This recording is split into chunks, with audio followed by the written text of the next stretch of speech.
Estamos com Eylon Levy, ex-porta-voz de Israel. Eylon, obrigado por participar. Você acredita? Olá, bom dia. Olá. Você acredita que os reféns serão libertados esta semana, todos eles? Como muitos em Israel, temos esperança, mas evitamos criar grandes expectativas após decepções anteriores. No entanto, algo parece ter mudado desta vez.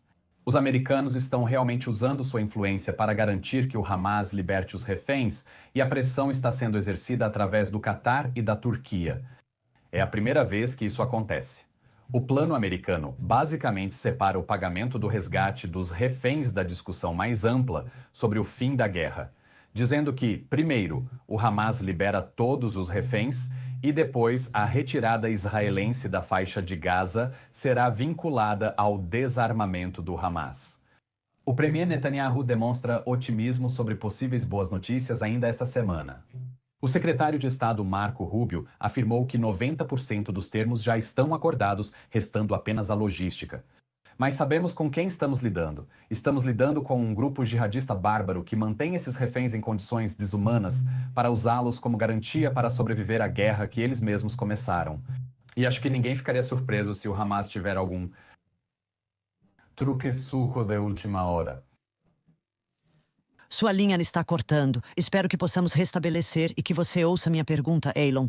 Mas o senhor Netanyahu, cujos críticos, incluindo algumas das famílias dos reféns, disseram que ele já adiou acordos de paz no passado por razões políticas internas.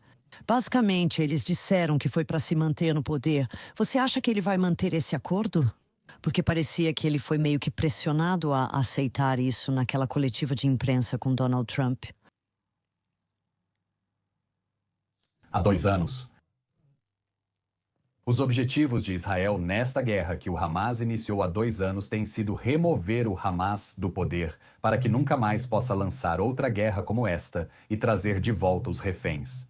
Agora, Israel tem sofrido uma pressão enorme no passado para pagar um resgate pelos reféns que deixaria o Hamas no poder, permitindo que mantenha seus túneis, seus foguetes e se prepare para o próximo massacre de 7 de outubro, como o que vamos relembrar daqui a 2 anos amanhã.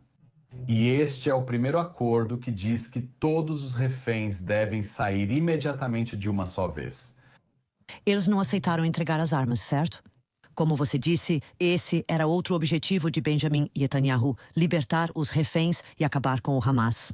Eles não aceitaram isso.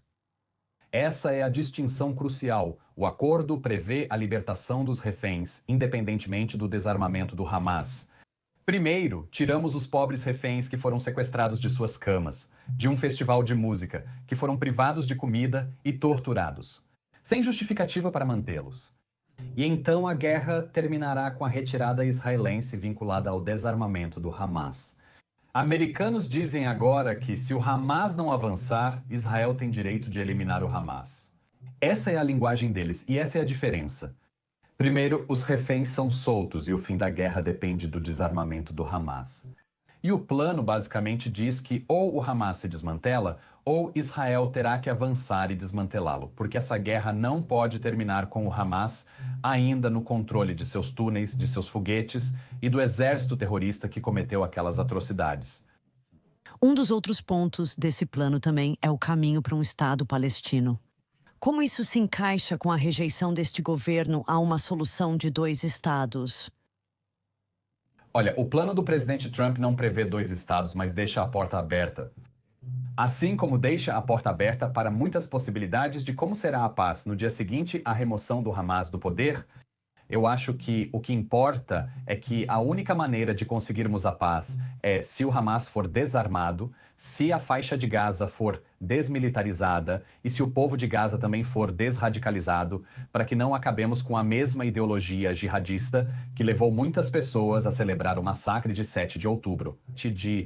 E se eu puder ser franco, a mesma ideologia que está levando pessoas no Ocidente a celebrar essas atrocidades. Se alcançarmos esses objetivos, desmantelar o Hamas, desmilitarizar Gaza e desradicalizar os palestinos, abriremos caminho para várias possibilidades de paz. Mas a menos que isso aconteça, não há como termos paz nessa região, porque o Hamas, ou quem quer que o substitua, vai simplesmente arrastar a região para a guerra novamente, por causa dessa visão de destruir Israel e assassinar seus cidadãos. Uma das pessoas que foi morta no ataque à sinagoga de Manchester teve seu funeral ontem. Quais são suas reflexões sobre as mortes que ocorreram na cidade? Bem, eu estou com raiva. Estou com raiva porque estava tudo na cara e esse é o dia que os judeus britânicos sabiam que ia chegar e esperavam que não chegasse.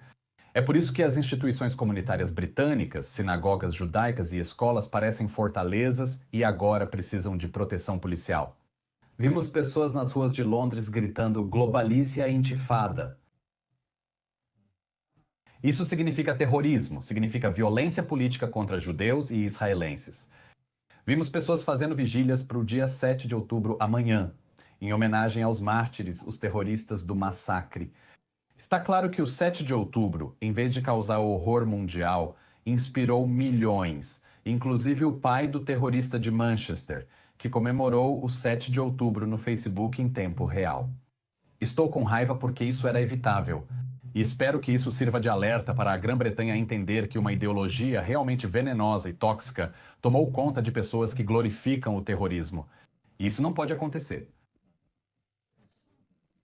Ok, só queria concluir te perguntando o que você achou dos comentários do Marco Rubio. Ele falou ao programa Face the Nation da Columbia Broadcasting System e estava respondendo a uma pergunta sobre o que Donald Trump disse a um canal de televisão israelense, basicamente sobre as ações de Israel em Gaza. Donald Trump disse: Banco do Brasil foi longe demais em Gaza. Israel perdeu muito apoio no mundo. Vou recuperar todo esse apoio. Marco Rubio afirmou: independentemente de ser justificado, não se pode ignorar o impacto disso na posição global de Israel. Você aceita isso?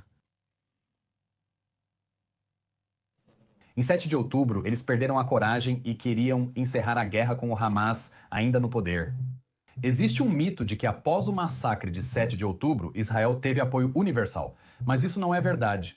Quero dizer, você está ao norte da fronteira, na Irlanda. A Irlanda pediu cessar-fogo às 15h de 7 de outubro, mesmo que isso deixasse o Hamas no controle das aldeias, onde massacrava famílias israelenses. Só estou te perguntando de forma geral.